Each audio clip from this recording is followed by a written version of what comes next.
Right, so very nice warm welcome and evening to you. We're here at Surrey Wildlife Trust doing a wonderful evening for you, all about wildlife and gardening and seeing how you can make your streets a better place for wildlife, a little bit greener for wildlife, with two of our team who have been in competition against each other, healthy competition, I would like to say, over the last few months. You're not winning. You're not winning. So not winning. I might have to mute you, ladies. The competition's not starting yet. And they've agreed to share their knowledge with you and their passion about what they've been doing in their streets to make them more wildlife friendly. So like I say, my name's Emma. I work in the adult education team, and will be just helping to facilitate this evening. So if you do have any questions for the ladies during their presentation, then I know quite a few of you here today are regulars and you know what to do. So we have the Q&A function down at the bottom. So if you do have a question for the ladies, pop those questions in there and we will stop after the different points in the presentation to answer your questions. If you have any technical issues or there's any other problems, then if you pop them into the chat function, and then I will monitor both of those and hopefully be able to help out if I can. But we have got a very delightful evening ahead of us. Just a couple of things with housekeeping as well. As with all of our presentations, the session is being recorded, which will then go onto our website a little bit later if you wish to re-watch at another time. At that, Emma. But yeah, so we are recording the session and it will be available to watch back later on catch up or whatever that's called in there. Okay, so I shall pass you over to Lou. Are you? Oh, then we were all doing a bit of a competition. Kirsty first. Okay, so I shall pass you over to Kirsty so she can introduce herself to you. So hi there, it's really lovely to see you all joining us today. My name's Kirsty and I'll tell you a little bit about my background. So I've been working and volunteering for the Trust for just over 10 years now with both those jobs. And my main role is as an education and engagement officer. But my background is really in education because I still teach as well in a local primary school part-time 1 day a week. And my background is not really from the ecology and conservation side, it's more the education, but I've got a real passion for wildlife and for ecology, and I've learned so much as I've gone along, and hoping to share a little bit of that with you this evening. So I'm by no means an expert, but I love the great outdoors, and hopefully you'll learn something this evening. So I'm going to pass you over to Lou. Hi, I'm Lou and I'm the Outdoor Learning Manager at Surrey Wildlife Trust. I've been with the Trust for donkey's years, probably, it's about 16 years now, and I started off as a volunteer and been with the education team ever since. But my background is actually in ecology. I used to be an environmental consultant specialising in ecological impact assessment and survey. And I got fed up of working with engineers who weren't really interested in wildlife and thought, I'll go and work with children so that they grow up to be interested in wildlife. So that's my background. And over to Emma, because she is going to launch a poll. Yes, make the magic happen, Emma. Yes, this is where we've got our fingers crossed that everything works smoothly. We have tested this a few times, so we're hoping so.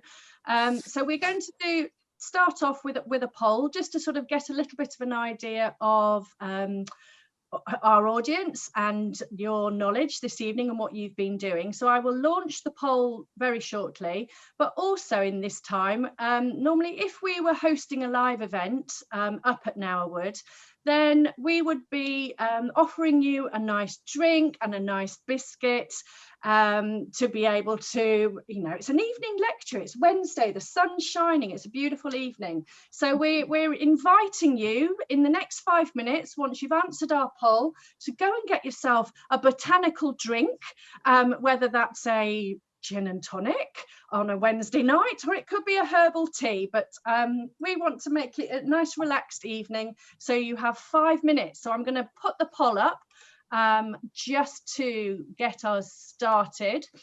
Going on what has been able to come through, it's a very mixed bag there, Lou and Kirsty, that we've got sort of a 50-50 split, with some people saying yes, they consider their garden wildlife friendly, and half saying no.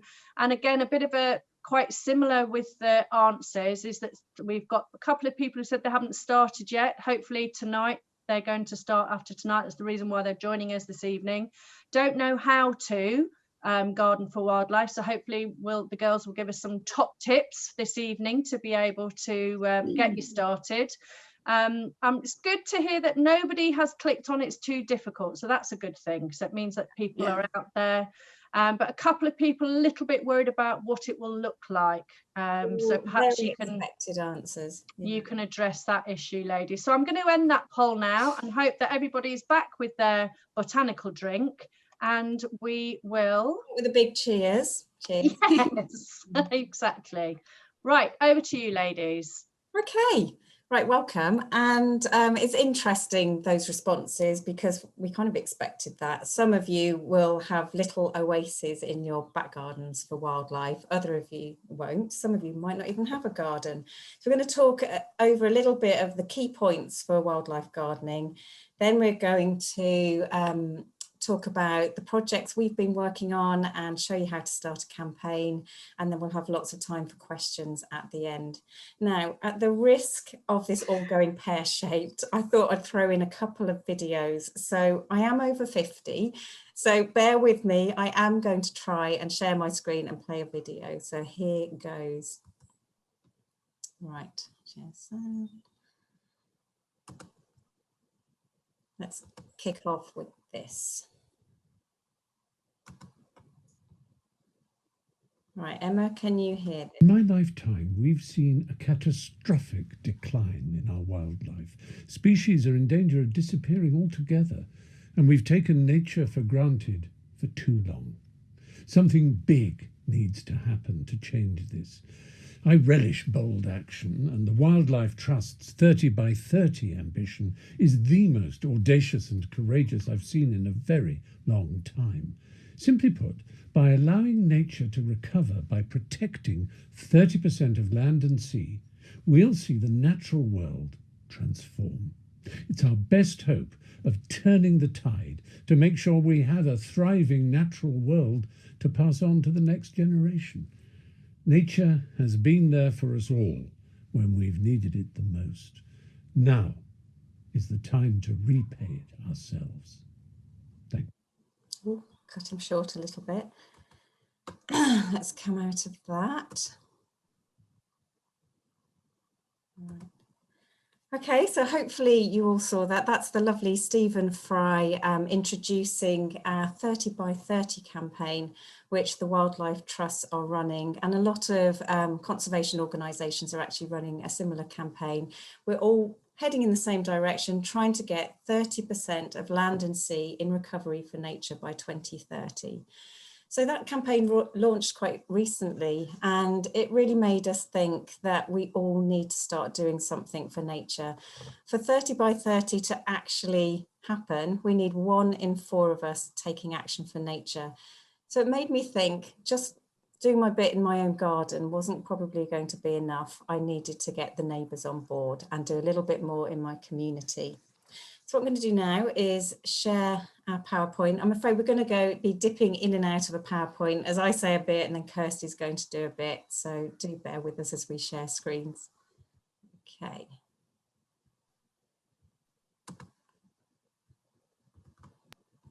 Okay, hopefully.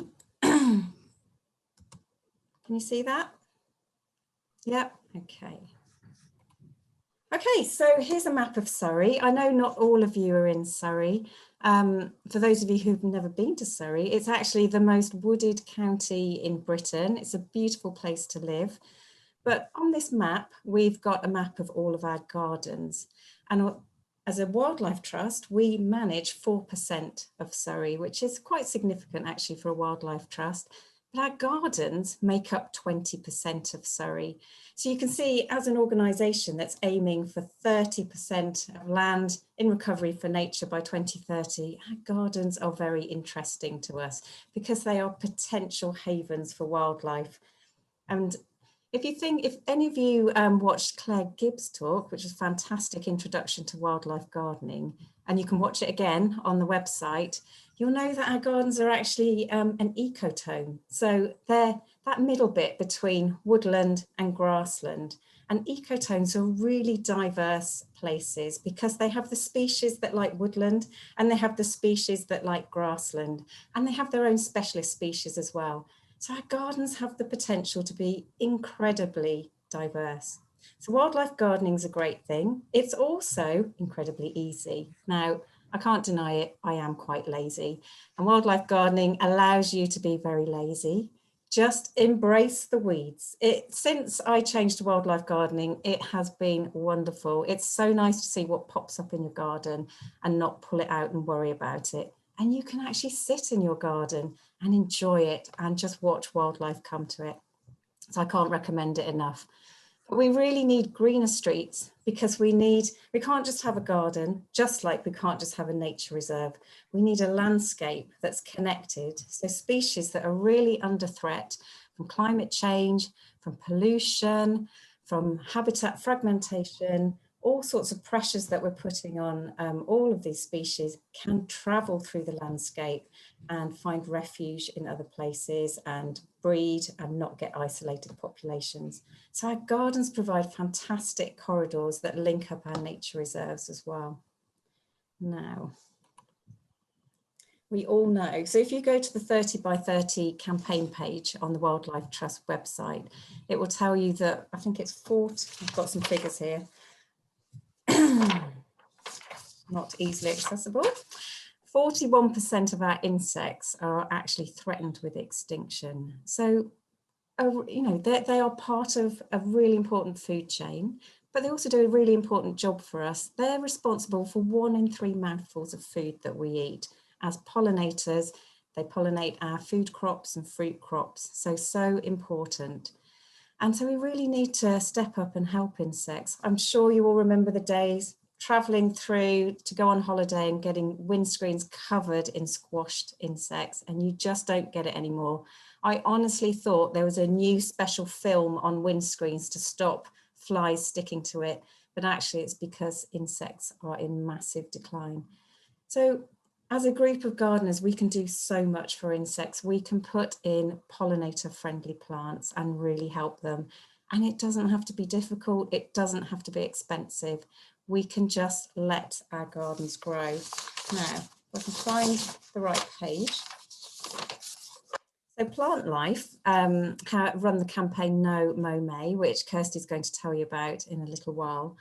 But it's worth knowing that that is a really effective strategy for helping insects, because at the end of last No Mow May, they did a survey in 52 gardens and found that 159 different species of plant that were pollinator-friendly plants had grown up, and 97 species of pollinator were recorded in just those 52 gardens, including 25 types of butterfly.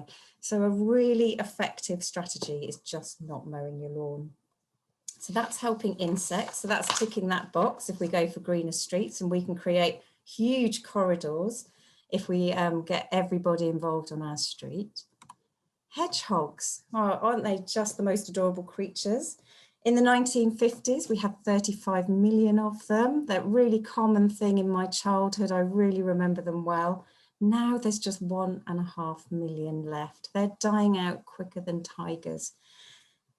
But as wildlife gardeners, there's not much point just doing something for hedgehogs in your own garden. We need to connect up our gardens, because a hedgehog might have to travel 12 miles every night to get the beetles and slugs and things it needs to eat to sustain itself.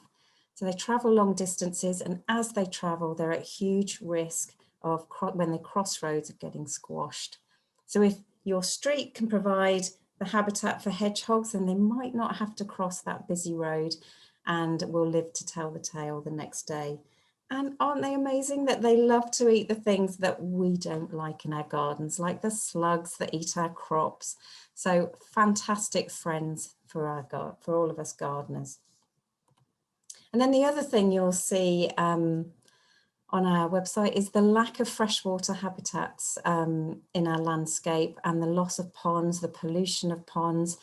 And as a street, you can all have a small bucket pond. It doesn't have to be big, because actually if you go to the Freshwater Habitats Trust website, which is a fantastic resource if you're wanting to find out more about managing your pond or creating a pond, then it will tell you that nearly all of the life lives in the shallow vegetated margins of a pond. So you can imagine I could create a massive pond in my garden, but only the edge bits would be vegetated and important for wildlife. But if everybody down my road puts in a small pond, then that's a huge amount of edge habitat that we've got. And it's so easy to give up a small part of our garden for a small pond. And then how we garden. Our peat habitats, I've got some more figures here, hang on. 80% of our peat habitats in the UK have been destroyed. Now, peat is a huge store of carbon, and it's estimated that there's 3.2 billion tonnes of carbon stored in our peat at the moment. We want to keep that locked up. We're trying to stop climate change, but actually extraction of peat for gardens is on the increase. I find it confusing when I go to the garden centre to find some peat-free compost. It says organic. Does that mean it hasn't got peat in it, but peat is organic material? I think it's really confusing.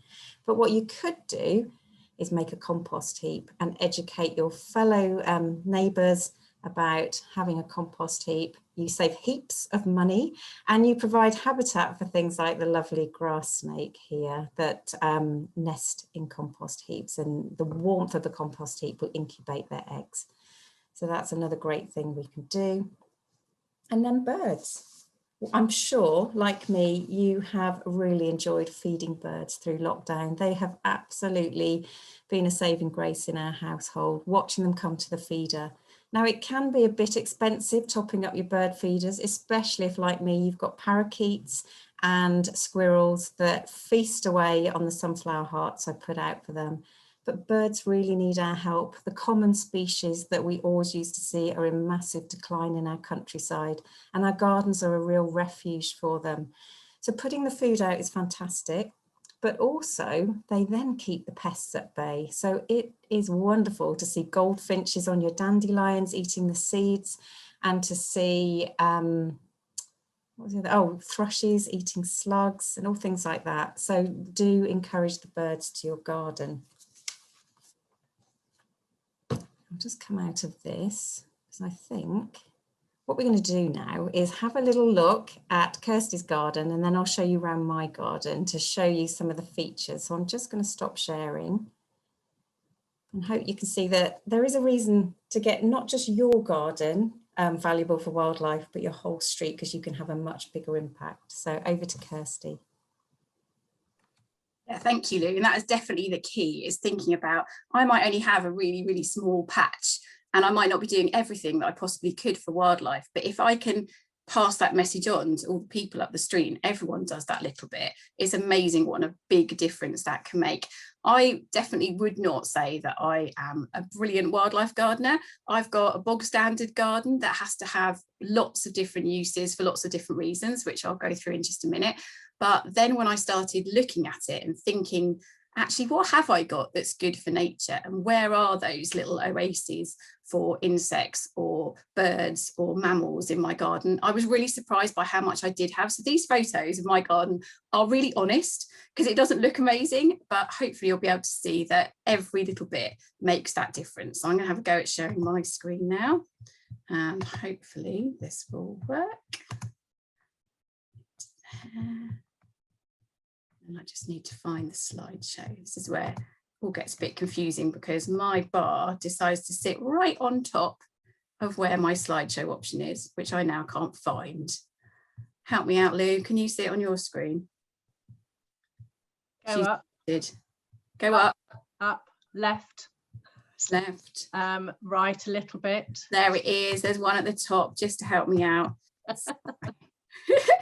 knew it was going to go horribly wrong. My other button's hidden at the bottom, which is really, really not helpful. Oh, and I'm not in the right place either. So there we go. Technology, always not my friend. Let's whiz on. Ah, there's my garden at last. So I've got 2 sections to my garden. This is my front garden. Thank you, Emma.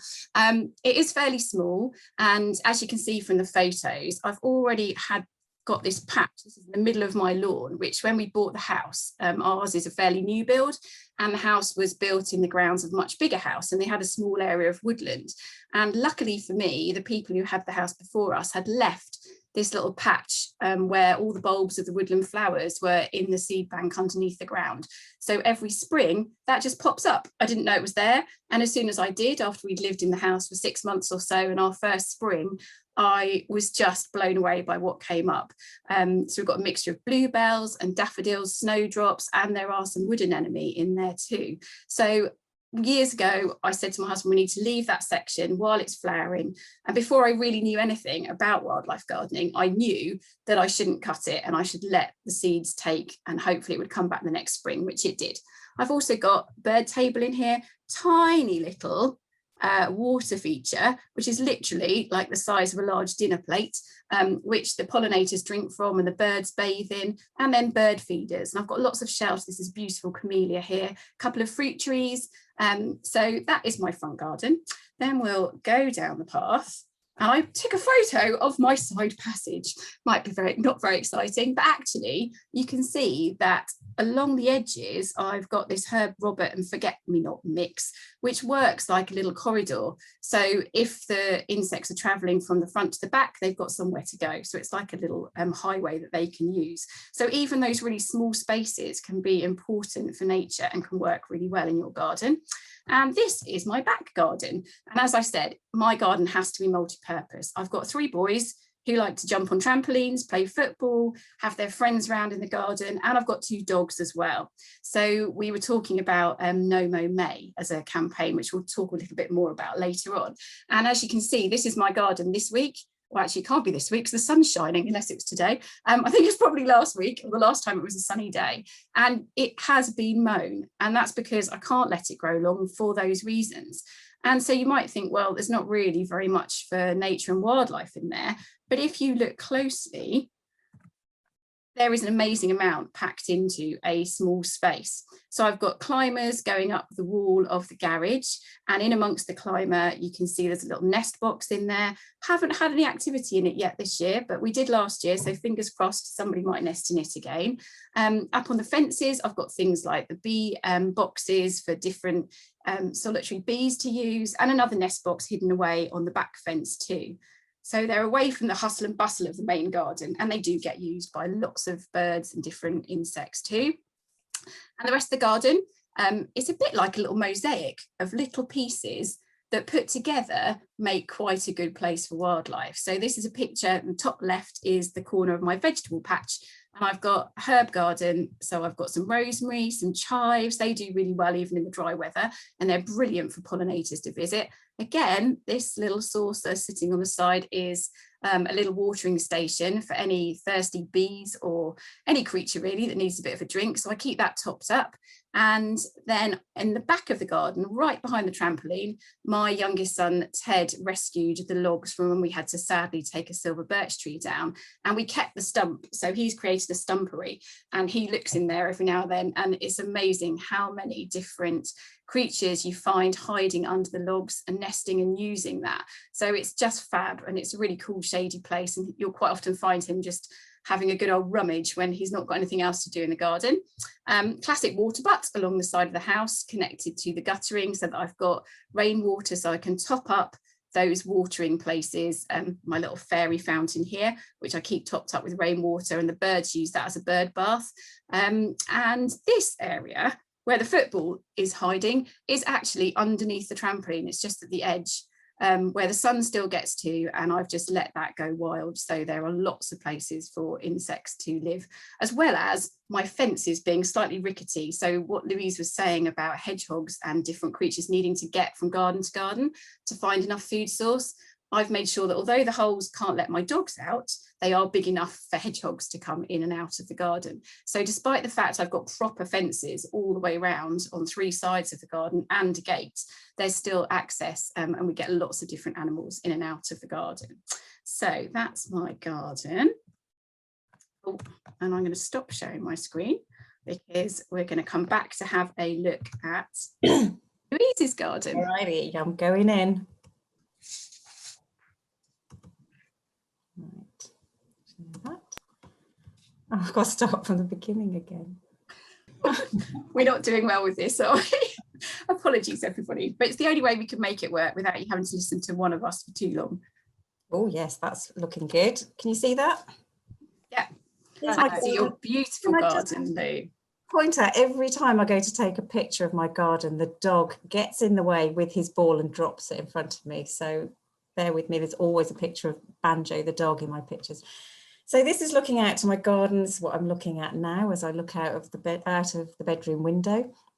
And actually it looks quite respectable, doesn't it? We've got raised beds and 2 areas of lawn.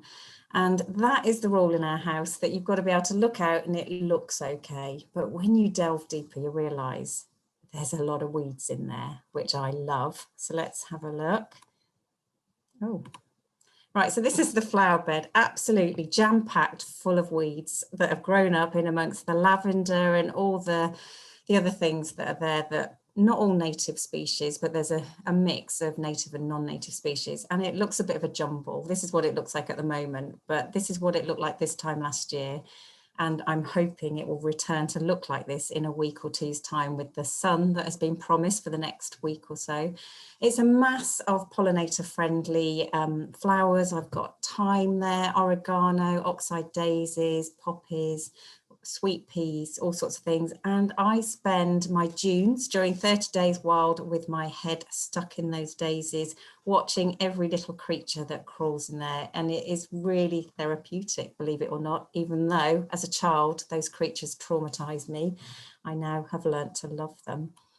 Here is my wild patch, which is 3 meters wide, and it's about 1/3 of the width of the lawn.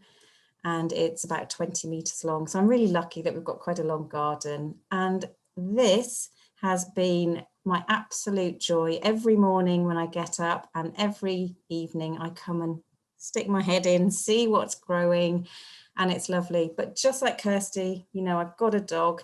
If I turned the whole lawn into a wild patch, it would be full of dog mess pretty quickly. And I've got 2 teenage daughters who socialize a lot in the garden these days, and their friends get drunk, and I don't want them to step in dog poo and bring it into the house. They've already fallen into my little pond. So that is why it's not the whole garden. I'm hoping that will look like that in a few weeks. That's a nearby field where they leave the verges for daisies. So I'm hoping to have something like that. There's the bottom of my garden, which is a massive heap of garden waste, but I'm sure it's home to lots of creatures. And just to the left, you can see my compost bin. So I make my own compost, which I use on my vegetable patch, which I started up in lockdown. And here's my pond, only a little pond. I have to laugh because actually it's not my pond. I can't believe you confessed to that, Lou. We know where it is. So well, you held it together. What made you confess? My pond looks quite similar, but it's not quite as pretty. And every time I went to take a picture, the dog stuck his head in and dropped the ball in it. So I just thought, for ease, I'll put this pond picture in, but it's very similar. So it's a small pond that's easy to maintain. And I've got a basin pond as well, which I've just started because when I was digging around at the bottom of the garden, I found a Belfast sink. So that's my garden. Right. So we've talked about, we absolutely love our gardens, and we're learning more and more about gardening for wildlife as we go. And I'll tell you a little bit more about some trials and tests I've done, partly for work, because as an education department, we're starting to do a lot more work with schools to improve their school grounds for nature. and we have to know what we're talking about. So I'm like a mad scientist in the background trying to work out what works, and then we pass on our news to the team, and then they go and tell the school. So it's a bit like that at the moment. But what I want to tell you about is how to start a movement. And in one of our school sessions we did for sixth formers, our communications manager showed this video, which I think sums up how you can start a movement brilliantly. So let me do a little bit more technology, come out of this and go back onto YouTube. Right. Share. Right. I think I'm doing quite well with the technology. You really shouldn't have If said you've learned a that. lot about leadership and making a movement, then let's watch a movement happen start to finish in under 3 minutes and dissect some lessons. First, of course, a leader needs the guts to stand alone and look ridiculous. But what he's doing is so simple, it's almost instructional. This is key. You must be easy to follow.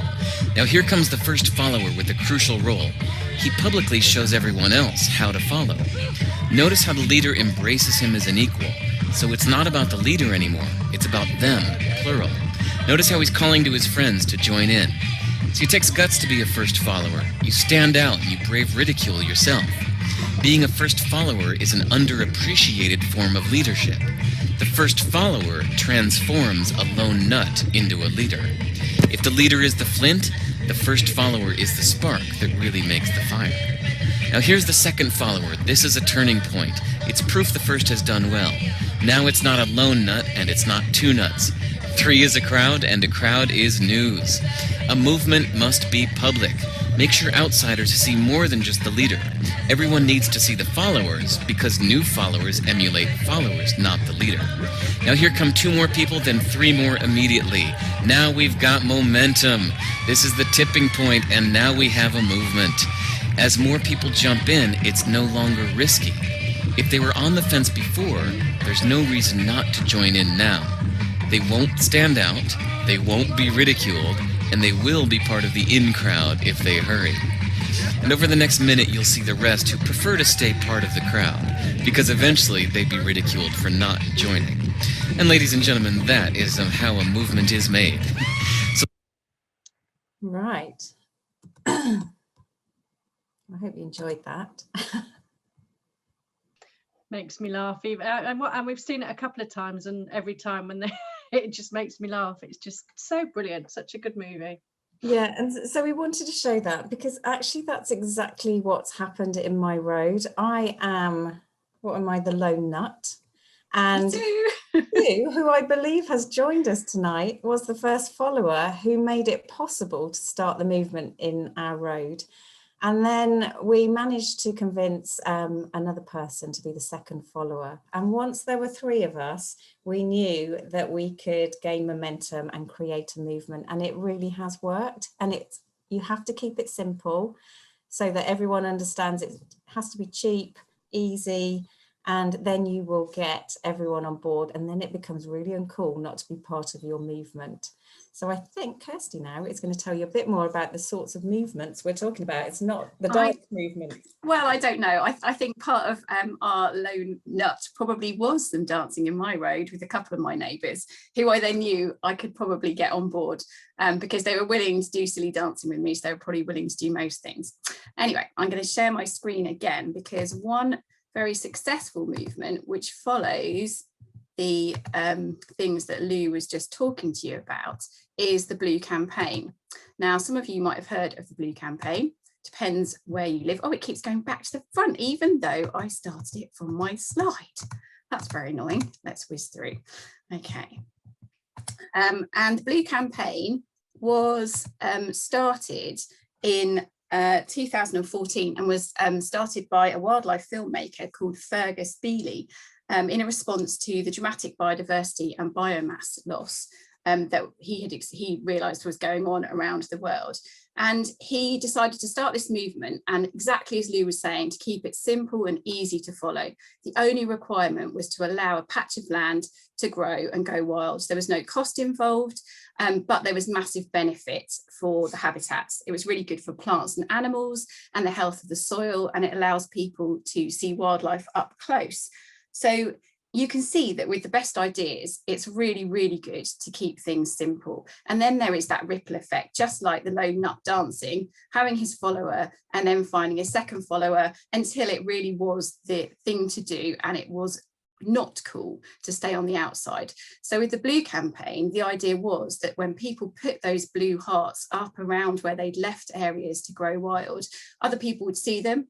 They'd want to join in, want to find out about them. And eventually people would think, I don't want to be the only person who hasn't got one, which is kind of what's happening around different areas. And in my village where I live in Bookham, it's exactly what has happened.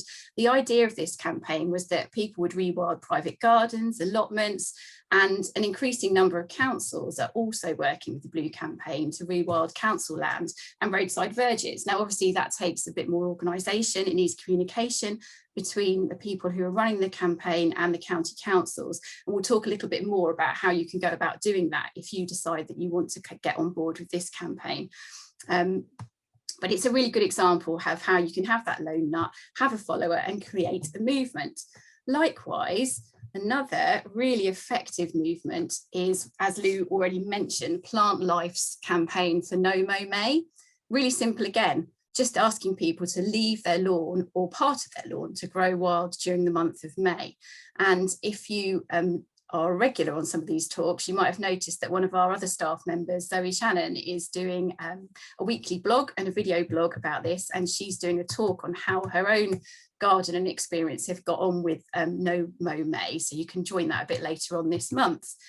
The amazing thing about that, as Lou was telling us, the impact that it has on the pollinators was really, really important, and research that was undertaken by Citizen Science, which you could be part of. If you have taken part in No Mow May, they are running this year again the Every Flower Counts, where you look at a section of your lawn. You have to have a metre by 1 square metre, so you lay out a little quadrat and count all the different species that they've got on their list, and then they can gather information about how effective it was. And I'm just going to look at some of my statistics that I had here about how much impact it had. So over 200 species were found flowering on lawns, and the biggest fact that I found really interesting was that 80% of lawns supported the equivalent of around 400 bees a day, just from the nectar sugar that's produced by the flowers. Things like really common ones like dandelion and white clover and self-heal. But 20% of lawns were dubbed super lawns, and that's what I'd like mine to get to, just my little patch, not my whole lawn, but the little piece that I've given over to nature. And they were found to be supporting 10 times as many, so up to 4,000 bees a day, just because of the variety of different native species that would come through by not mowing. And they did lots of research into how much difference you could make just by not mowing for 1 month or 2 months or longer. And actually it makes a massive difference. So just leaving your lawn for that amount of time and not cutting it quite so short had a big, big impact. And it's something that lots of people can do, doesn't really cost you anything. In fact, it saves you a job, and it's such an effective campaign because of its simplicity. So we're now going to go on to my next slide, talk a little bit about the idea of having these simple campaigns and how Lou and I tried to get our streets to go a little bit greener, and a bit about our story. So the slide you can see now is just a couple of shots to get me to think about what I was going to tell you. So this is my road, Childs Hall Road. I live in Bookham, which is a village in the middle of Surrey. We're just on the edge of the Surrey Hills. So we've got the most beautiful countryside surrounding us. I'm so lucky. But I also have a village which is really large but has an amazing community feel. So the picture below is of one of our verges on the main road, and this kind of explains where it all began really. I had seen the blue hearts popping up along the main road, the A246 that goes from Leatherhead to Guildford, and I kept seeing them, kept seeing the verges flowering, I'd noticed them over the period of about 6 months to a year, and was thinking, well, that's amazing. Who's doing that? I can see that the verges are doing so well, and the different wildflowers that are coming through. So I decided to do a bit of research and find out about it.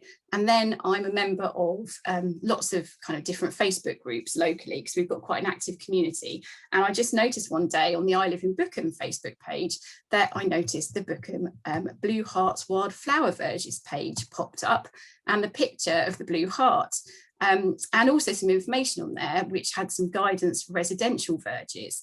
So if you either owned your own verge, or you had a verge outside your house that was council owned, but you were actively mowing it, which was the case in my road because we're not a private road, and the council don't come and mow our verges, we do it ourselves, but they do own them.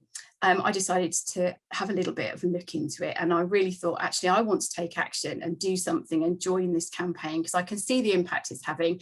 And we'd at the Wildlife Trust started talking more and more about this idea of connectivity, and thinking about joining up the larger spaces for wildlife and making these wildlife corridors, and realising how important our own spaces were in that campaign. So I thought, actually, I want to do it on my verge. And then my head started thinking, well, if I do it on my verge, I've got a whole road of verges outside my house, and it would be amazing if just a few of them would join me, and we could have these little pit stops for pollinators and wildlife all across our road. So luckily for me, one of those positive things that came out of the lockdown and COVID was that we had looked out for each other as a neighbourhood, and we'd already set up a WhatsApp group called Bookham Buds, and all of the neighbours in sort of one section of my road, so it's about 20 houses in total, joined it, and we were picking up prescriptions for each other, or doing shopping for elderly neighbours, putting little messages, just checking everybody was okay. So I thought, right, I'm going to put something on there. And this is where I really think if you can hook in to a bit of your sense of humour and get your neighbours on board, this is a good way to go. So I just sent them this picture that you can see on the screen. I like bee butts and I cannot lie. Now, I would happily stand on my front verge and sing that song. I do like, look at that fluffy bumblebee butt. How could you not like it? So I sent this to my WhatsApp group as a kind of hook, and to make them giggle a bit, and sent them a message explaining what I wanted to do.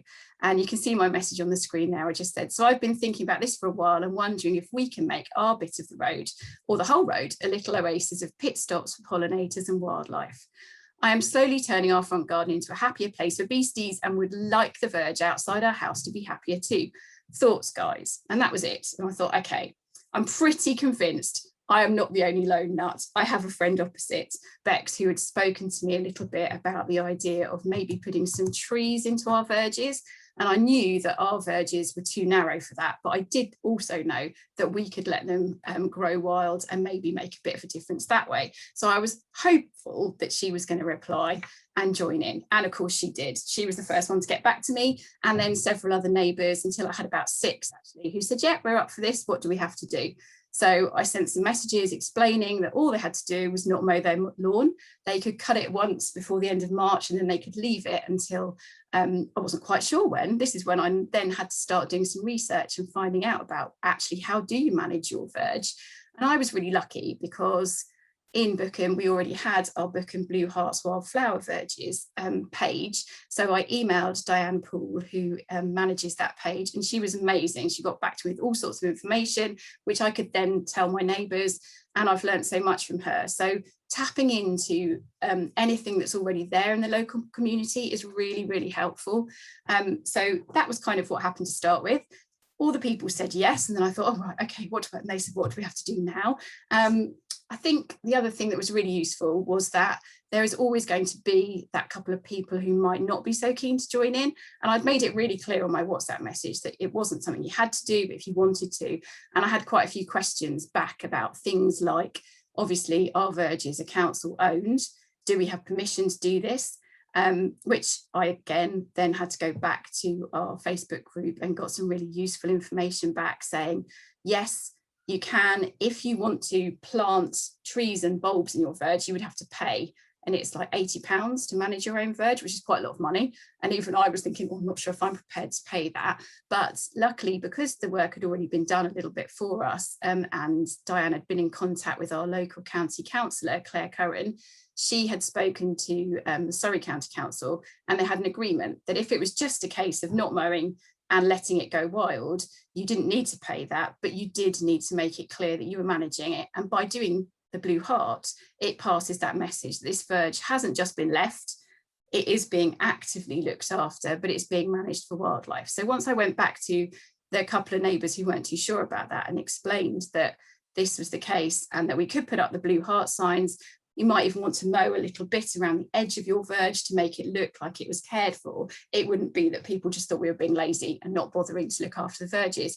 And actually, once we'd got over that, a couple of those people became the ones who have even gone further and done more in their gardens once they got on board with it. So that's how we started. Then the next job was finding some way of getting the Blue Hearts. And again, lucky in Bookham because there was somebody happy to make them. So we needed to pay, I think it was £2 for our heart. And then I got the paints and things to do those. And the children in the road then had a really lovely time. You can see them here sitting and painting. Although poor Harry on the left, top tip, if you're painting your own Blue Hearts with gloss paint, put an apron on or wear old clothes, not your brand new Chelsea kits. So had to send huge apologies to my neighbour when he came home a bit splattered in blue paint when Ted and he got a bit overexcited. But they had a lovely time designing them, and a couple of the older neighbours wanted them to paint theirs for them. So we got those all sorted. And it was a very exciting day when our first ones went into the verges.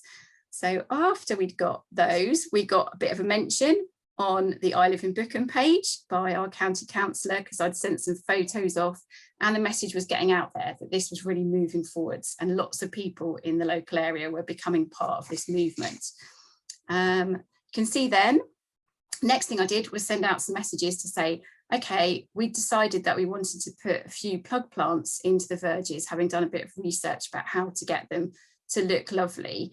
But actually, most of the things will just seed and come, and it's a case of being patient. So we decided not to spend a fortune because wildflowers are surprisingly expensive to buy as plug plants, and to grow them from seed takes more dedication than I seem to have time for at the moment. So we put £10 in per household and ordered just some oxeye daisies, some cowslips and some yellow rattle seed that you can see in the box here. And they arrived literally like this, squashed in little boxes, tiny little plug plants. And I thought, I can't possibly give those to the neighbours. So I potted them up in the greenhouse, and my little fairy looked after them. That's my nickname now in the road, Flower Fairy. So they sat in the greenhouse for a few weeks until they were ready to go out. One thing I was really surprised by was how difficult they are to get hold of. So on the Bookham Blue Hearts wildflower verges sheet that was all about where you could get your plants from, there were several websites that were recommended. I think Meadowmania was one, and Naturescape. And so I went to look thinking, oh, I'll order the plug plants, they'll be here next week. And actually there was like at least a 3-week wait for them. And in fact, they took 5 weeks to arrive because they were low on stock. So one top tip I would definitely suggest is, if you are deciding that you want some for your verges for next year and you're thinking about planting up maybe in the autumn, get your orders in early because they seem to sell out really, really quickly. So that was one thing I was really surprised by. So we got them all potted up, got them grown, and then it was the exciting day of putting them in the verges. So there's my son Ted happily handing out everybody's few cowslips and oxeye daisies, and myself and Janet and Sean, my neighbour, happily popping them into the verge. And this one here is one of my particular favourites in the bottom left-hand corner, because that verge is called Mike's Meadow. Sadly, my neighbour, Mandy next door, lost her husband during COVID, and her granddaughter painted that. And that's his dedication to him outside his house. So that's rather a lovely one. And we're hoping that the oxeye daisies are really, really going to take. So everybody had a lovely time going in and painting them and getting the plants in.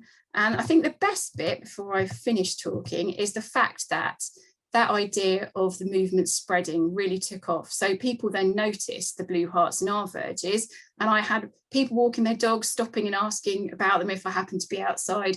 And then another lady further up the road, about 10 houses or so up from me, came and rang on the doorbell and said, can we do this too? Somebody told me that you started this and we want to join in. Can you tell me a bit more about it? So I put her in touch with the Facebook page, and they then went and ordered their blue hearts. They haven't gone in yet, but they're on their way. So the whole of our road is going wild. And so I think we've got 12 more houses at the top of the road going to do their verges on top of my 9. So it's spreading, and Diane has been round to talk to me this week to say how amazing it is, and I just thank her for starting it, really, and for me noticing it and hoping that we're going to spread the word even further, because it has really worked so far. So that's my story of what we did in our street, and moving forwards I think we're hoping to do a few more events over the next month or so, maybe join in with 30 Days Wild, which we'll maybe mention a little bit more when Lou goes and talks to you about her story, and do some top tips for a bit more wildlife gardening. So starting with the verges and then hoping that people are going to do a bit more. Okay, I'm going to stop sharing my screen. Okay. All right, so I'll quickly share our story because I know time's getting on. That's right, Kirsty just chats away. Joking. Share. Where are we? Okay, so this is my road. I'm Beech Walk, and I live in Epsom, so not too far from Kirsty, but nobody in our road had heard of the Blue Hearts campaign, and I didn't realise it was a national campaign. I knew that Bookham were doing it because when I've been on dog walks, I've seen the Blue Hearts. And so these are experiences on a private road, and it had its own challenges because people are quite particular about how they want their front gardens to look, and I am known as a slight eco nutcase in our road, rather than the serious scientist I like to consider myself to be. Emma, stop laughing.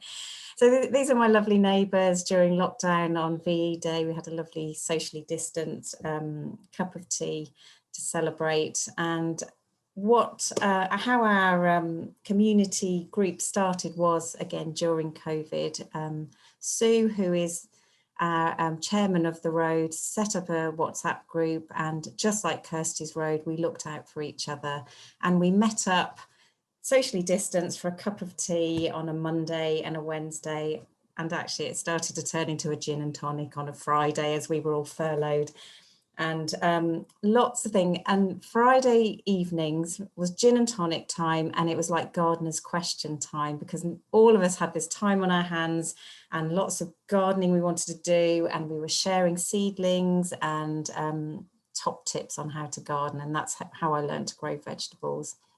So I'm ever grateful for our neighbours for sharing their little plants with me, because I couldn't get hold of any seeds. So this is Beech Walk, and last year I got them all involved through our WhatsApp group on 30 Days Wild, which is Surrey Wildlife Trust. It's a Wildlife Trust campaign, and Surrey did incredibly well at getting people signed up to 30 Days Wild, and I think everyone had a great time doing something a little bit wild and a random act of wildness every day in June. And the reason we wanted to have this talk in May was because if you want to get your community group engaged in nature, get them to sign up to 30 Days Wild, or you sign them up, which is what I did. I signed them up, and then I asked them to share what they'd been up to. So on the left, you can see all our vegetables that were growing, and people would send me images all the time, and we'd share with each other what was growing and what was doing well. There's a gardener's question time gin and tonic meetup, the next picture along. A neighbour then showed us that she had set aside a huge area of her garden to grow wild, and it was just absolutely fantastic. And then another neighbour who, up until that point, had almost a croquet lawn, started to build bug houses, which I thought was a real breakthrough. And people started to get more and more interested in nature. And I started to get pictures of the wildlife that people were seeing. And somebody put a camera out and they found a badger, which was almost unheard of.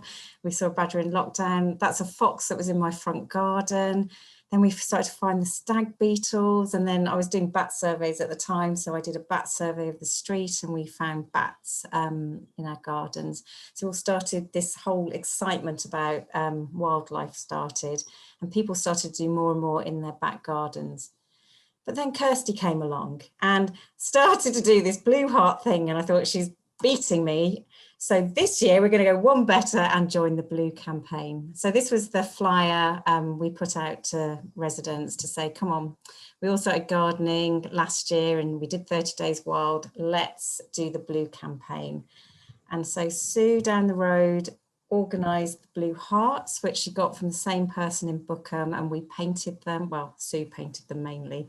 And then we had a day in my front garden where all the neighbours came and painted them, and it was really lovely because I was overwhelmed by how many people came and joined us, all socially distanced, and decorated the hearts. And that movement really started to happen. And of course, I knew I was going to be asked lots of questions. And so what I started to do in the back garden was testing what was the best way to do this, how to get your verge the most diverse it could be. So in early March, I dug out square turfs and I planted plug plants of oxeye daisy from my wild flower beds. And I also put in corncockle seeds, and I put in poppy seeds, and I transplanted perennial cornflowers and all sorts of things like that to see how they'd do. And then I also scarified bits of the lawn and put some seeds down to see how they would do. And I can now report that the plug plants have done superbly well. So I got them in early before the grass had really started growing because we had a very cold start to the year. The seeds have done quite well, although they're starting to battle with the long grass now, but in the areas where I had cut the turf away, but where I just scarified and put seeds, nothing's happened. I don't recommend that as a technique, but you might have had better luck with that. But the most exciting thing was just the wild areas where I hadn't done anything. I think I had over 26 species. This was last Friday. I had a little mooch around. Over 26 species were growing up, and it's really exciting. That just is my number one hobby, is looking for new wildflowers. I am such a geek in my verge, so I was really impressed with that. So I would say to you, just leave it and see what comes up. Don't worry about spending money, but if you do want to put plug plants in, why don't you plant some seeds in October? Seed packets are really cheap.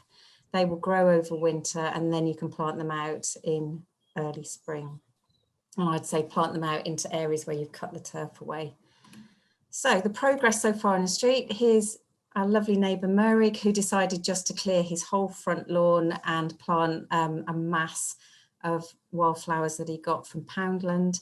And it is starting to germinate and is going to be amazing. Not to be outdone, Chris up the road got gardeners in to clear his whole verge away and got gardeners to plant his wildflower seeds, but now he's got his blue heart there and they're germinating well. And a lady across the road who sadly lost her husband to COVID in November joined us at our Blue Hearts event for the first time in the 20 years I've lived in the street. I've never spoken to her, and none of the neighbours have really spoken to her. They've just been a very private family who haven't got involved with street gin and tonics or anything. But she joined us for the first time and she showed me around her garden, and it blew me away. She had a mass of cowslips and bluebells and primroses, and I learned a lot from her about just leaving the garden and things spread and do really well. And she was lovely. So a new friend was made, and that was her garden in the summer. And we started to get pyramid orchids growing in the verge, which is incredibly exciting because some of us are orchid nerds in our street. And then it started to spread into the back garden now, and people are putting in ponds, and Sue down the road has put in a hedgerow. She's got a little woodland glade. She's got a wildflower patch. She's got a pond, bird feeders. It's just amazing. Pippa's got a small pond. She's got a wild patch. She's got a log pile and a mini beast hotel. And Merrick, who's in this picture, has just decided to leave the whole back garden to nature, and his wife said, well, you just better mow a path through it. And so that's what they're going for. So it's really exciting. Right. Kirsty, you're going to finish off with some top tips, aren't you? I was, yeah, most of which we've kind of covered, but we'll do a sort of recap. So, oh, if I go back to... Are we going to do a poll first? Yes, I was just going to say, yes. we have a little poll, which is just a quick yes and no, hopefully, on this one. So fingers crossed it works. If it doesn't, then have another sip of your gin and tonic. So let's have a little look, see if this one works. This is linking to what both Kirsty and Lou have set up, is whether or not your street or neighbourhood have some form of group communication, whether that's a WhatsApp group, or it might be a Facebook page, or, you know, it might be the old-fashioned printed contact list, because that is, you know, a way to be able to get that message out and talk with each other. So that's interesting to see. We've got quite a few people. Looking like the voting's working this time. Maybe it's because I had a double question in last time. It threw. It would have thrown me. Well, I don't think it. I think it threw Zoom into some sort of, like, you know, craziness. So okay, we've got 22 out of 24 people voted. Brilliant. With 64% of people saying yes, they have, which is brilliant. Hopefully, whether that's been set up like you guys, as a, you know, particularly during COVID, as a way of being able to contact each other and look out for each other. 23% are saying no, and 14% are saying that they don't know. So that's positive, because that's obviously a good way to start. Absolutely. You've got a way in. You've obviously got a bit of a community feel going on already in your street, and you could send a flyer tomorrow if you wanted to. So brilliant. Right, Kirsty, over to you with top. Right, now I'll try and share it after that. And I'm going to cough now. Been managing to cough in between. Right. It's probably going to go back to the beginning. Oh, maybe not. Let's see what it does when I go to slideshow. And then, no. Where do we get to? Top tips, where are you? Our top tips. Right. So, there we go. So yeah, our first top tip from our video is don't be a lone nut. Get someone else involved if you possibly can to help you spread the message. So if there's someone that you know that lives nearby that is of a similar mind, or you've noticed them commenting on any wildlife pages that you all belong to, then maybe try and get them to help you out.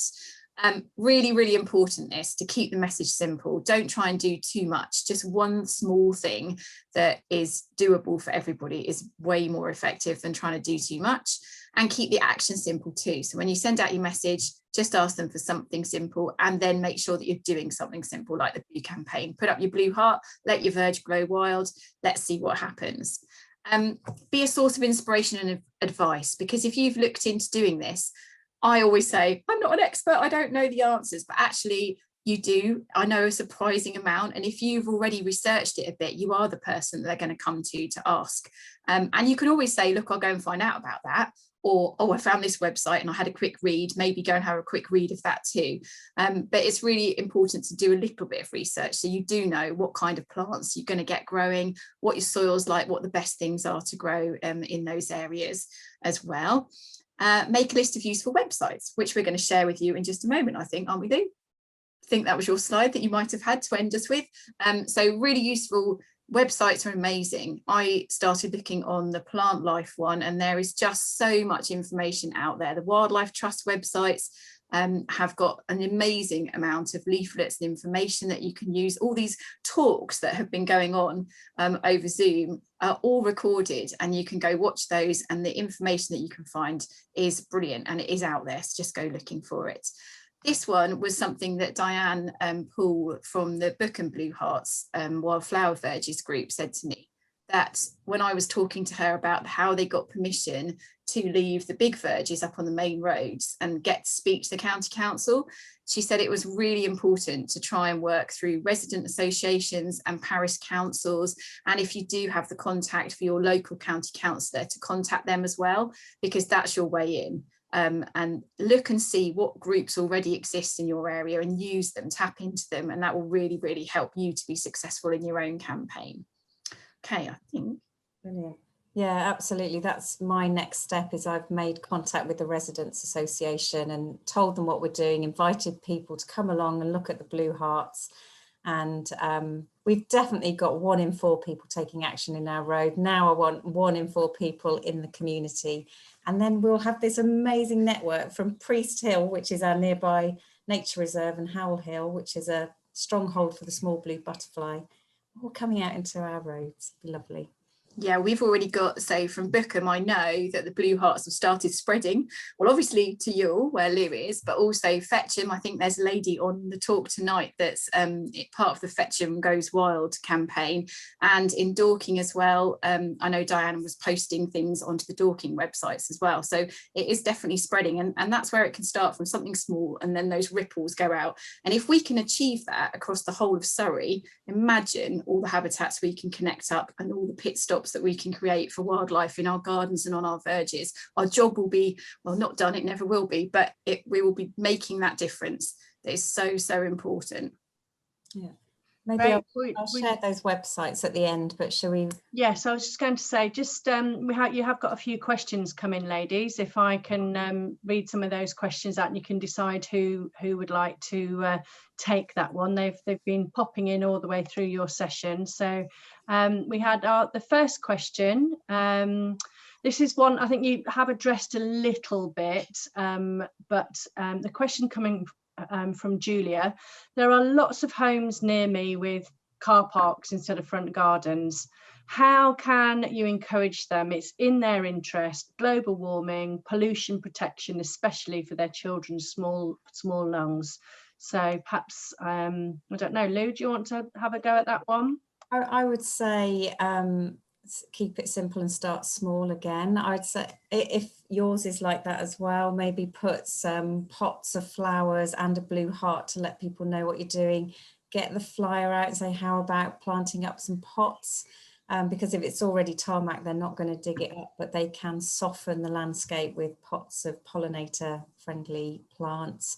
And start small and keep simple, because I actually did what you said. I went in my first flyer, which I sent to Sue, who's our chairman, to send out, was all about, we've got to take action, climate change, blah, blah, blah, you know, it's urgent.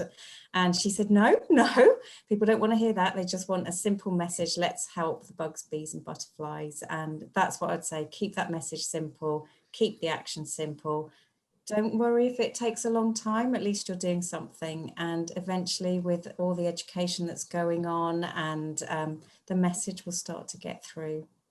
Yeah, I think that's the nice potted plants is a nice area to start with, isn't it? And a little bit achievable. So thank you. Kirsty, I'm going to ask you this next one, because you are the Blue Heart Fairy Queen. That's going to be your new name in the office, you do realise. Rebecca would like to know, has asked the question, can we get the Blue Hearts from somewhere? She's based in East Horsley. Very, very good question. Actually, it was something I meant to cover and I forgot. So the chap that makes them in Bookham is rather snowed under, because obviously he's getting quite a lot of inquiries from different residential roads and other people like Lou asking them to make them for their road as well. So trying to find somebody locally who might have a skill in woodwork or is interested in doing that would be really, really a good thing to do. So maybe if you're thinking of starting it, if you've got a local Facebook page in East Horsley, just putting a message up and saying, this is what we want to do. Is there anyone out there who would be happy to make them? You can buy ones. I did find some on Amazon that aren't quite as thick as the marine ply that we've used, but they would definitely do the job, and they were really quite cheap to order as well. They came with like 2 little hanging things, and I made some just with bamboo canes, because we're also putting some in the school grounds where I work as well, and we didn't have enough of the other ones. And Nick might be happy to make a few more, but I can't give out his contact details because I think it's got a few too many. We've done our job too well, Lou. Yeah, that's a really good question. We did research making our own as well, didn't we, Lou? Yeah, I think it's something that I'm going to keep pushing through with and see if I can get someone in. We've got so many volunteers at Surrey Wildlife Trust, so Yeah, I had one more thought. Kirsty. I did also speak to Diane, who was in contact, and I know you spoke to the Grange, which are a local charity based in Bookham, and they were making dormouse boxes for us before lockdown. And I know Lou had already spoken to them, and they said they weren't interested. But since you spoke to them, Lou, Diane has also spoken to them, and she thinks as things open up for COVID that they may well be happy to make some for us. So she was going to contact them again, and I would keep you posted if anything was to come of that. So if the person in East Horsley wants to get in touch, I can let you know if anything comes of that. And actually on the Blue Campaign website, they suggest just finding some recycled material and making a heart. And I suppose if the worst came to the worst, you could use the laminator, which everyone in the office tells me is evil, but at least it makes a waterproof thing. And I think it's so important to tell people what you're doing, because uncared for gardens don't go down very well. But if you tell people what you're doing, and if it's a council owned verd, you have to tell people what you're doing. But there are some really useful pages. If you look on the Book and Blue Hearts page, which you can visit through any Facebook, just search bar it. Diane has got some really useful leaflets on how to make your own and what to do with your wildflower verge as well. So it's worth looking there. Okay, great, thank you. Right, I've got quite a long question for you, and I'll sort of break this up into little bits, ladies. And we had a question through asking, are there any projects or examples for a street which has mostly tenants? The street, by the sounds of it, has street trees and primarily very small terrace front gardens with established hedges, but where are typically vanishing rapidly as being bought up by developers. Big problem, isn't it, to convert to multi-tenant and bedsit or flats, and then the garden being a little bit like the lady who asked the question before, then the gardens are being turned into sort of a parking for cars and for bins. So it's sort of good examples of things that could be used to persuade the person renting out that some good ideas, so that they can make their space better, because this person was saying that the tenants particularly might not want to have to negotiate with the other tenants, so it's getting in to talk to the owner to start with, so quite tricky. I don't know of any examples except searching for on the web for the Blue Campaign for examples, but I would think that, again, if you're in that road, then if you set an example and get someone else to join you, then the message starts to get out there. Again, pots and things like that can soften a hard landscape. And I know that parking is a premium, but also I guess it's writing to your local council. County councillor. To just let them know that you care about these things. Campaigning is so important, because if they think residents in a local area don't care about these things, then they're not going to do anything to protect it. But if more and more people start to write in and say these things are important to them, they'll have to start considering them. Because you're thinking planning permission, don't you, to convert your front garden into hard paving? Yes, and actually somebody else has also made a suggestion, is perhaps start with a windowsill. So, start something small. So even if you have got that paved area, something as small as a little window box. So that was a suggestion from Christopher to share on here. So doesn't it make a difference? Just a splash of colour and a bit of greenery just makes everyone a bit happier as well. Absolutely. And those small things can really make a difference. If you think, when we go on a long journey, we stop at a service station when we're hungry or thirsty, and you just dip in and dip out, just a window box can be that service station for those pollinators. So you are making a difference just doing that. Definitely. Yeah, great, thank you. Right, I think this one is sort of quite similar as well. We'll just see if you want to add anything else to it. So this person's area has a resident association, but it seems aimed at home owners more than tenants. So I suppose it's sort of similar sort of thing, really, with the same thing of what you're already sort of saying, really, I think. Is that, if you've got anything else to add? I'd say similar thing. I don't see why tenants can't put pots and things that can be moved. Maybe they're allowed to do things like that. But also, you can still campaign. You probably are near a main road that has verges, and why not campaign to get those verges converted for wildlife as well? Write to your local council, change the mowing regime with the local council by asking them to do it. So it might not be in your immediate area you're changing, but you're letting the council know that you want to protect verges on the main roads near your flats.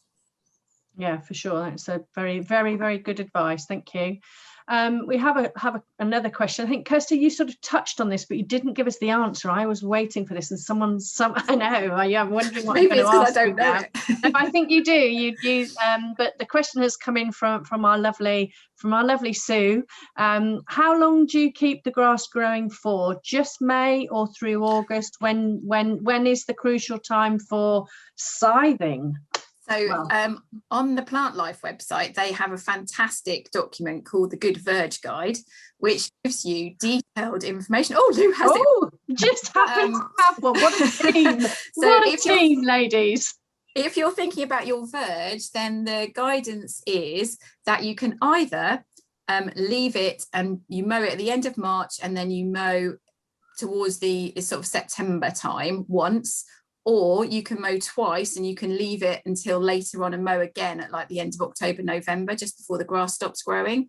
So it depends how you're managing it. And if you look through that leaflet, it does tell you exactly what you need to do. As far as your lawn goes, again, if you join in for No Mow May, you're going to make a massive difference for those pollinators, and those statistics that we shared are quite incredible for just a month of letting it grow a little bit. But obviously, if you have just put a bit aside, and you can then go into let it bloom June or knee-high July, then you'll be making even more of an impression. So maybe for part of your lawn that might be feasible, because trying to mow something that's got up past your knees with our standard lawn mowers is going to be quite tricky. So thinking about which of those options is going to work, your shears, if you've been on one of the adult learning scything courses, might be a good but yes, certainly I'd refer you to that document, because it'll tell you in detail exactly what to do. And again, on the Bookham Wildflower Verges page, there is information that Diane can email out. You just email the contact and it sends you like a little leaflet of what to do. And that's really user-friendly and easy to follow.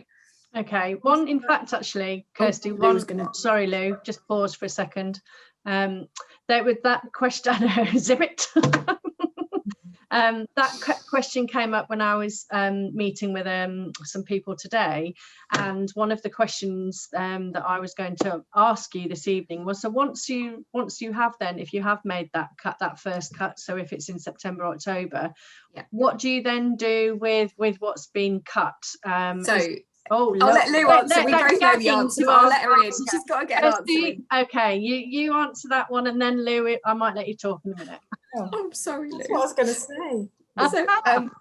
So the advice there is to cut it and leave what you've cut for a few days, so that any seeds that are in there will drop into the soil and become part of the seed bank to regrow for next year. And then you rake off the cuttings afterwards, and you can put them in your compost bin, or leave them in a pile in the corner of your garden, whichever you prefer. But okay. Lou, have you something to add? I would say it is really important to get the cuttings off the lawn, because otherwise they add nutrients, and then the more vigorous, unsavoury plants grow that we don't want. So take the cuttings away after they've dropped their seeds. Okay, brilliant. Thank you very much. I think that's a sort of a quite a popular question, that one. It's been coming up. Right, then we have a couple more, ladies. Our lovely Pam has said that what a really great presentation, making this an achievable campaign that we can all have a go at. And I think that's the most important thing, is not to be like that. Sort of came through in the first poll that didn't work very well, that it is achievable, and just doing something small, making a small step. If we all did something, made a small step, it would make a difference. So thanks for that, Pam. Nice to know. Okay, right, 3 more questions to go. If you have got some burning questions for the ladies, we will be wrapping up in about 10 minutes time, so get your questions coming in, and while I finish these ones off. So many roads in the area are not council responsibility, very busy urban roads. and highways. Any suggestions as council direct that way? Intensive residential areas. Can you just repeat that bit again? Yeah, so many roads in this person's area are not council responsibility, as very busy urban roads and highways. Okay. Any The highways agency. Yeah, any suggestions as council direct that way? Intensive residential areas. Yeah, I think there are different rules applying to those highways. So you'd have to probably approach the highways department, but they have rules if there are impacts on visibility to drivers. So they have to consider that.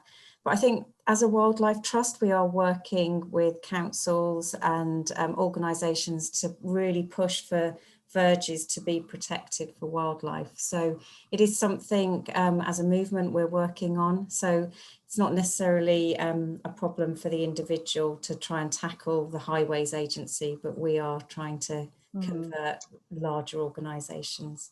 And it's definitely, I've noticed driving down the A24 that they've had to mow just a small section for safety reasons, and then the rest they're leaving wild. So yeah, it's, I think it is an investment in some new equipment for a lot of the councils, because obviously it is that long grass they're going to have to cut. It's a different type of mower. And although that's going to be an initial outlay to get these new mowers, they're going to save time in the amount of work that's needed throughout the summer in terms of cutting. So, and I think it's important to realise, as Lou was saying, that not every verge is suitable.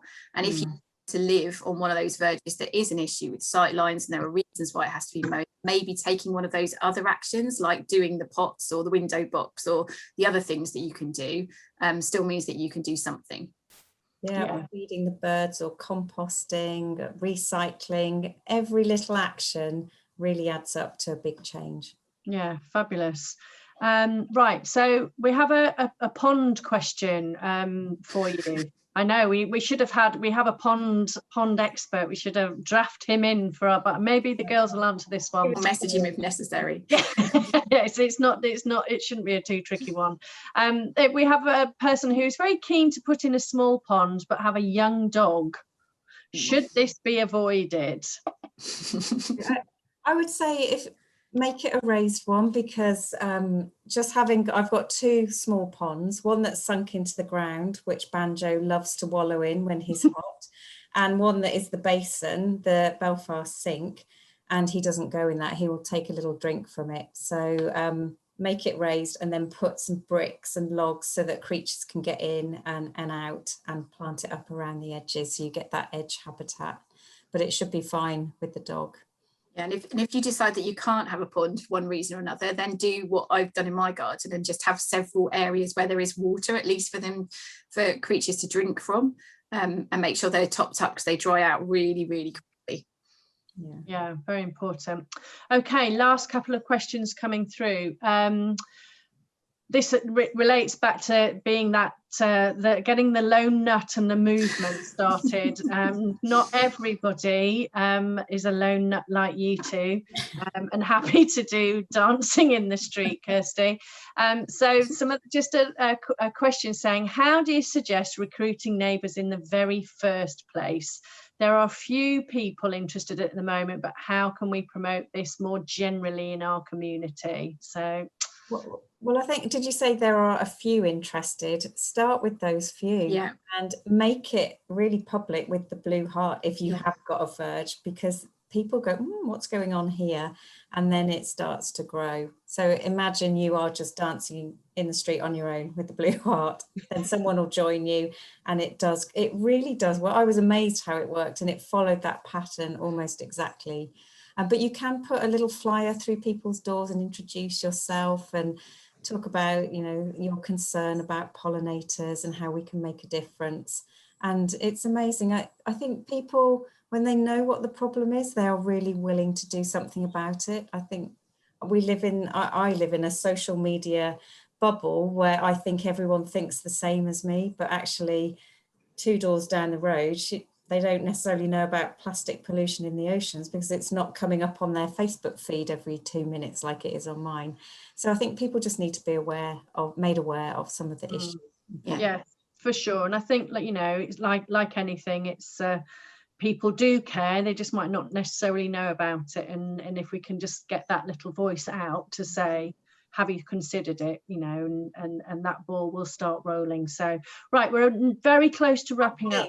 As a trust, I always feel like on these things we're quite often preaching to the converted, and so the whole thing I love about Greener Streets is that you are possibly the converted, but you are going to then go out and do some of the converting yourselves and change new people that we can't reach as a trust because they're not looking at our website and signing up to our webinars. Yeah, for sure, for sure. Then there's just some, it's really nice to get, you all right, Kirsty, having a little giggle there? I don't know if I can share that my youngest son just appeared at the office window with a sign saying, Luna has dismantled a tree. For those of you who don't know. So I'm glad we're nearly at the end. Yes, well, we'll finish off with these lovely positive comments for you ladies. Thank you very much from Christopher for saying this, a really enjoyable and inspiring presentation. Once it's up on the website, can't even put my teeth in, I will be circulating the link amongst local friends, which is exactly what we want. This is the whole point of this. There's only a small number of us, and it's all about getting it out there and sharing the Blue Heart love. Thank you. I love these webinars. Well, Christopher, thank you for being with us this evening, along with everybody else, and for sharing that message. A lovely message from Jamie. Kirsty, apparently used to be a special hello to you from Jamie, saying thank you so much for to all of you, very informative. So thank you very much, Jamie. Teaching friend. Ah, there you go. Another Rosa, thank you very much for your comment. Thank you. Have learned a lot from this presentation. Again, another one, somebody taking action. Once your website will be up, we'll be sharing this with friends and family. So brilliant, excellent. That's exactly what we want to hear. Sue O'Regan, brilliant. You are brilliant. No need to say any more about that. So sorted. Amy Clark. She's watching too, our director. She's inspired me to go off and be a lone nut. I would just probably like to say she doesn't need a huge amount of inspiration to be a lone nut, if you know Amy, but great, Amy, we're glad that we've inspired you this evening. And then we've had the last one coming in. Thanks for an interesting and enjoyable presentation, really well paced and welcoming, which is lovely to hear. It's really nice to have some feedback like that, and then in the chat we've had somebody else also saying really good presentation. So it is bang on. How's that for timing? It's bang on 8:30. Planned to a T. Thank you very, very much for joining us this evening. I know Lou said she was going to show a list of websites, so perhaps if you just want to share that bit just while we're wrapping up, Lou. And I know Kirsty has a top tip for website information. Take a screenshot or take a photo, obviously, but this is all recorded, so you will be able to refer back to it. But yes, we'd just like to finish off with saying many thanks for joining us this evening. And thank you very much to Lou and Kirsty for putting yourself forward to do a presentation, and we shall be watching out and seeing how Lou's street does. Will it be as good as Kirsty's in the future? It will be better. It will be better. No, apparently. Right, stop. I'm going to mute you both, girls. So yes, many thanks for coming to join us this evening. I know quite a few people are members of the Wildlife Trust, and you've joined us this evening. If you're not a member, then do consider joining us, because these presentations, we've got quite a few coming up. I know Sophie normally hosts them. There's quite a few nice presentations coming up. We've got coffee mornings and evening presentations, so check the website out. Not only has it got all of that information, but it's got a link to Zoe's No Mo May blog, how to sign up for 30 Days Wild. This is the time. Get out there, don't be that lone nut. Spread the word, And we'll really look forward to hopefully seeing you at another event. I'm just seeing another little questions coming. Oh, it's just a thank you. Yes, so thank you very much for joining us this evening, and now we hopefully will see you all again soon. So take care. Bye. Bye. Bye everybody.